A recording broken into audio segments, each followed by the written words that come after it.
Hi students, myself Sudhir Kumar. Today I will discuss letter. Letter दो प्रकार के होते हैं. पहला फॉर्मल लेटर, दूसरा इनफॉर्मल. इनफॉर्मल लेटर को पर्सनल लेटर भी कहा जाता है. फॉर्मल लेटर किसे कहते हैं?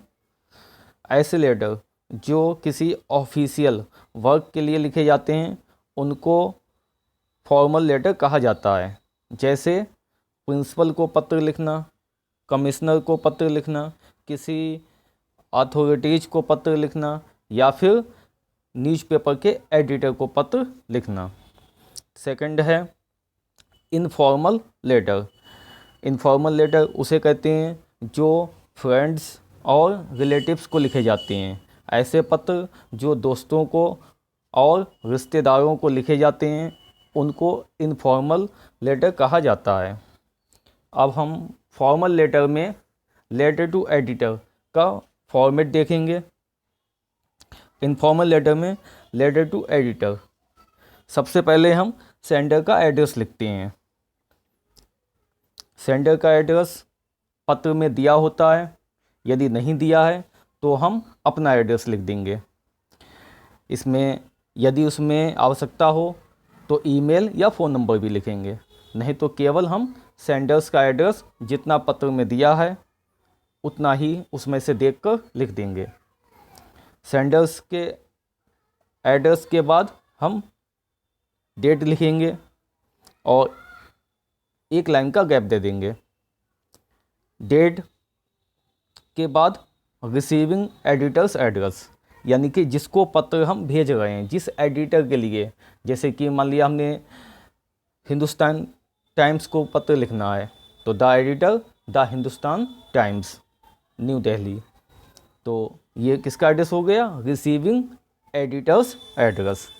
उसके बाद लेटर किस बात के लिए लिखना है, उसका सब्जेक्ट क्या है, तो वो जो प्रॉब्लम है जो लेटर में पूछी गई है उसका सब्जेक्ट लिख देंगे. फिर सैल्यूटेशन लिखते हैं.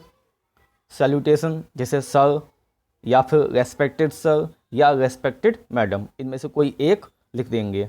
उसके बाद आता है लेटर का कंटेंट, यानी कि लेटर की बॉडी. जो लेटर की बॉडी है उसको कम से कम 3 पैराग्राफ में लिखना चाहिए. पहले पैराग्राफ में हम लेटर का इंट्रोडक्शन देते हैं कि लेटर किसके बारे में है, लिखने का पर्पज क्या है, उद्देश्य क्या है. दूसरे पैराग्राफ में जो भी जिसके बारे में लेटर लिखना है उसकी इन्फॉर्मेशन डिटेल में देते हैं. और तीसरे पैराग्राफ में लेटर का क्लोजिंग करते हैं, यानी कि उसका कंक्लूजन करते हैं. उसके बाद हम कॉम्प्लीमेंट्री क्लोजिंग करते हैं. कॉम्प्लीमेंट्री क्लोजिंग जैसे थैंकिंग यू, उसके बाद योर्स ट्रूली, योर्स सिंसियरली या योर्स फेथफुली लिखते हैं. उसके बाद नाम लिख देंगे, सिग्नेचर कर देंगे. यदि डेजिनेशन दिया है तो डेजिनेशन लिख देंगे. चलिए एक लेटर हम देखते हैं. क्वेश्चन है, Gandhinagar is thickly populated locality inhabited mainly by working class people. Unfortunately there is no Amul milk booth in the locality.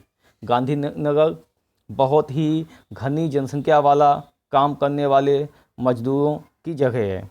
दुर्भाग्यपूर्वक वहाँ पर कोई भी अमूल मिल्क का बूथ नहीं है. बूथ का मतलब होता है दुकान. अमूल मिल्क की वहाँ पर कोई दुकान नहीं है.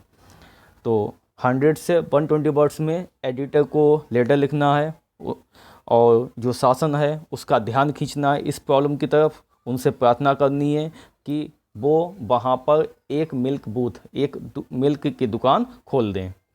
यू आर सैम ऑब्लिक शोभा, तुम सेम हो या शोभा, फॉर गांधीनगर मुंबई. तो तुम्हारा एड्रेस क्या है? या तो तुम अपने आप को सैम लिख सकते हो या शोभा. कहाँ के? Gandhinagar Mumbai.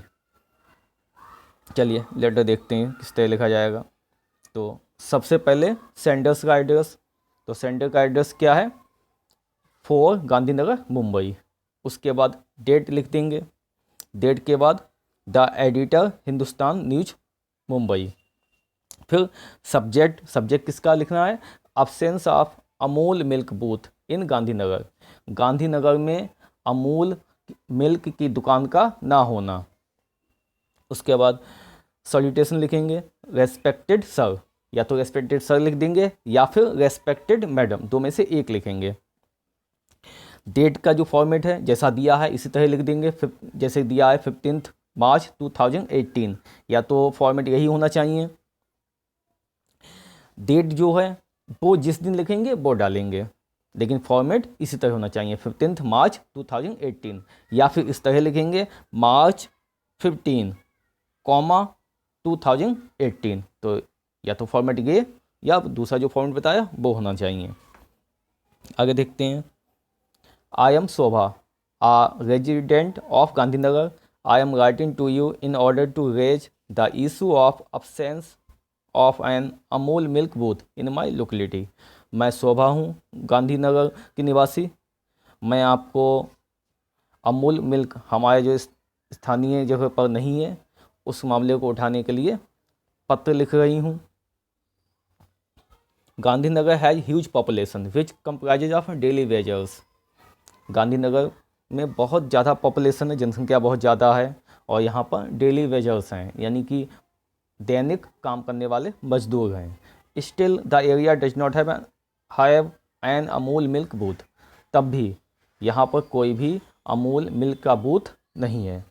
The residents face many problems as they have to walk up to 10 kilometres every morning to get their daily stock of milk and milk product. यहाँ के जो निवासी हैं उनको पर डे 10 किलोमीटर तक जाना पड़ता है मिल्क के जो डेली स्टॉक है वो लेने के लिए, या फिर मिल्क से बने हुए वस्तुएं लेने के लिए। This has also led to black marketing, जिसकी वजह से ब्लैक मार्केटिंग भी होती है। The people of the area are getting harassed, यहाँ के लोग जो हैं बहुत ज़्यादा हरास्ड हैं, बहुत ज़्यादा परेशान हैं।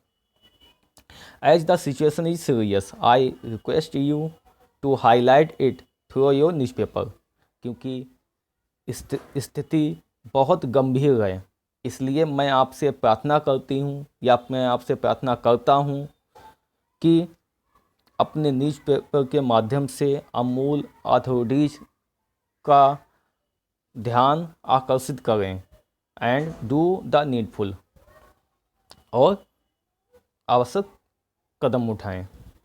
थैंकिंग यू योर सिंसियरली शोभा। तो सेंसिटाइज का मतलब होता है अवगत कराना, कि जो अमूल अथॉरिटीज़ हैं उनको सेंसिटाइज करें, यानी उनको अवगत कराएं न्यूज़पेपर के माध्यम से, इस तरीके से। तो हम लेटर लिखते हैं, इसको आप चाहें तो स्क्रीनशॉट भी ले सकते हैं। ओके।